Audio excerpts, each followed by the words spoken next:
Conséquence de l'attentat du 14 juillet contre le président Jacques Chirac, la dissolution ce matin du groupe d'ultra-droite Unité Radicale dont était proche Maxime Brunerie, actuellement incarcéré à la prison de la Santé. La procédure est donc arrivée à son terme. Finalement, le décret figurait bien ce matin à l'ordre du jour du Conseil des ministres. Véronique Jean est avec Utman.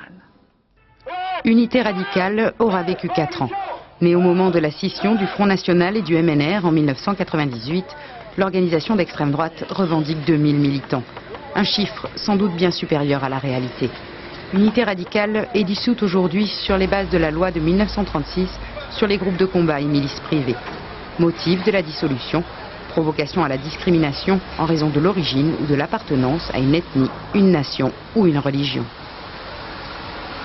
L'accusation principale porte sur la notion de propagande incitant à la discrimination en raison de la non-appartenance à la nation française. Il est évident que sur ce point-ci, nous plaidons coupables. Oui, nous pensons que la préférence nationale est naturelle et légitime. Et effectivement, nous n'avons aucune raison de nous renier sur ce point-là.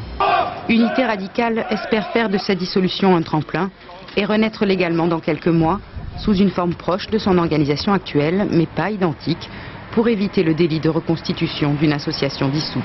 L'idéologie, elle, serait similaire.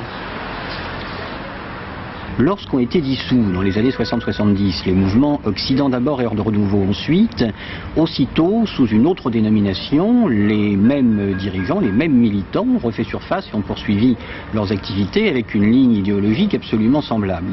La dissolution d'Unité Radicale est avant tout symbolique et politique. Elle n'empêchera pas la propagation des idées d'extrême droite, Internet et une multitude de groupuscules sans charge.